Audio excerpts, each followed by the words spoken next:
తెరాస plenary సమావేశానికి అన్ని ఏర్పాట్లు పూర్తయ్యాయి. 16వ వార్షికోత్సవం సందర్భంగా ఏర్పాటు చేసిన సమావేశానికి 8,000 మంది పార్టీ ప్రతినిధులు హాజరు కానున్నారు. ప్లీనరీలో తెరాస అధ్యక్షుడిగా మరోసారి కేసీఆర్ను ఏకగ్రీవంగా ఎన్నుకోనున్నారు. 2019 ఎన్నికలకు ముందు నిర్వహించే ప్లీనరీ కావటం వల్ల పార్టీ శ్రేణులకు దిశానిర్దేశం చేసే విధంగా కేసీఆర్ నిర్ణయాలు తీసుకునే వీలుందని పార్టీ వర్గాలు భావిస్తున్నాయి. హైదరాబాద్ శివారు ప్రాంతమైన మేడ్చల్ జిల్లా కొంపల్లిలో శుక్రవారం తెరాస ప్లీనరీ సమావేశాలు ఉదయం 10 గంటలకు ప్రారంభం కానున్నాయి. ముందుగా పార్టీ అధ్యక్ష ఎన్నికతో పాటు అధ్యక్షుడి ప్రసంగంతో సమావేశాలు మొదలవుతాయి.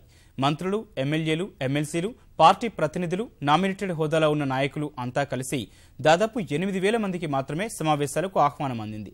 వీరి సహాయకులు, భద్రతా సిబ్బంది అంతా కలిపి దాదాపు 15,000 మందికి భోజన సౌకర్యాలు ఏర్పాటు చేశారు. ముఖ్యమంత్రి సమావేశాలకు స్వయంగా పార్టీ ప్రతినిధులను ఆహ్వానిస్తున్నట్లు ఇక్కడ చిత్రాలు రూపొందించారు. ఉదయం నుంచి సాయంత్రం వరకు ఉండే ప్రతినిధులకు ఉక్కపోత లేకుండా పెద్ద పెద్ద కూలర్లను నలువైపులా ఉంచారు. వంటకాల కోసం ప్రత్యేక భోజనశాలను సిద్ధం చేశారు. ఈ రాష్ట్రంలో ఉన్నది ప్రాక్టికల్ గవర్నమెంట్.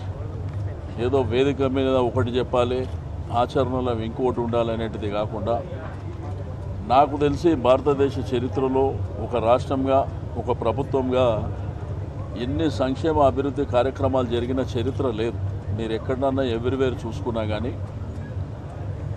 అయితే ఈరోజు దేశంలో కానీ ప్రపంచంలో కానీ మానవ సమాజం బతకాలంటే రెండు ప్రధానమైనటువంటి ఒకటి కరెంటు, నీళ్లు. ఒకవైపున మిషన్ భగీరథ, మిషన్ కాకతీయ, రెండో వైపున ఇరిగేషన్. ఇంకా సంక్షేమ కార్యక్రమాలు చెప్పుకుంటూ పోతే మీరు పెన్షన్ల నుంచి మొదలుకుంటే 6 కేజీల బియ్యం వరకు చాలా కార్యక్రమాలు జరుగుతున్నాయి. 27న వరంగల్లో భారీ బహిరంగ సభ నిర్వహిస్తున్నందున ప్లీనరీకి ప్రాధాన్యం ఏర్పడింది. అధికారంలోకి వచ్చి 3 ఏళ్లు పూర్తవుతున్న వేళ వచ్చే ఎన్నికలకు తీసుకోబోయే నిర్ణయాలు కీలకంగా మారనున్నాయి. పార్టీ శ్రేణులకు దిశానిర్దేశం చేసే విధంగా ముఖ్యమంత్రి విలువైన సందేశం ఇవ్వనున్నారు. ప్రభుత్వం చేపట్టిన సంక్షేమ, అభివృద్ధి కార్యక్రమాలు వివరిస్తూనే వచ్చే 2 ఏళ్లలో చేయబోయే వాటిని పార్టీ శ్రేణుల ద్వారా ప్రజలకు వివరించే ప్రయత్నం కేసీఆర్ చేయనున్నారు. ప్రతిష్టాత్మకంగా చేపట్టిన మిషన్ కాకతీయ, మిషన్ భగీరథ పథకాలతో పాటు నిరంతర విద్యుత్, తాగునీరు అందుబాటులో ఉంచేందుకు చేస్తున్న కృషిని ప్రజలకు వివరించాలని సీఎం భావిస్తున్నారు. వచ్చే 2 ఏళ్లలో ప్రాజెక్టుల ద్వారా 1 కోటి ఎకరాలకు నీరందించాలనే లక్ష్యంతో పనిచేస్తున్న ప్రభుత్వాన్ని మరోసారి ఆశీర్వదించాలంటూ పిలువనివ్వాలని కేసీఆర్ భావిస్తున్నట్లు పార్టీ వర్గాలు తెలిపాయి. ఎలాంటి అసౌకర్యం కలగకుండా డెలిగేట్స్కి పూర్తి స్థాయిలో ఏర్పాట్లు చేయడం జరుగుతూ ఉంది.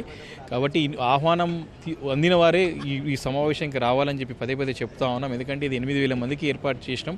ఇంకా కూడా వారిపైన అటువంటి వారి సహాయకులుగా వచ్చే వారికి, వారి సెక్యూరిటీకి కానీ, వారి డ్రైవర్స్ కూడా సపరేట్గా వారు కూడా భోజన వసతులు కూడా కల్పించడం జరిగింది. కాబట్టి 8,000 మంది డెలిగేట్స్కి అన్నీ కూడా ఇప్పటికే అన్నీ పూర్తయిపోయినాయి. అన్నీ కూడా పూర్తయిపోయినాయి. బ్రహ్మాండంగా జరుగుతూ ఉన్నది. ఇది 16వ ప్లీనరీ సమావేశం కాబట్టి మరి 3 సంవత్సరాలు పూర్తి చేసుకున్నాం. ఇప్పటికే దగ్గరగా వస్తూ ఉన్నాం. ప్రభుత్వం యొక్క తీసుకున్న నిర్ణయాలు ప్రజలకు చేరుకుంటే ఏ రకమైనటువంటి సంతోషం ఉంటుందో ప్రజలు ఇప్పటికే వ్యక్తం చేస్తాం. ప్లీనరీ సందర్భంగా భారీ బందోబస్తు సహా ట్రాఫిక్ ఇబ్బందులు లేకుండా ప్రత్యేక ఏర్పాట్లు చేశారు. జిల్లాల నుంచి కొంపల్లికి వచ్చే వాహనాలు ఔటర్ రింగ్ రోడ్డు మీదుగా రానున్నాయి.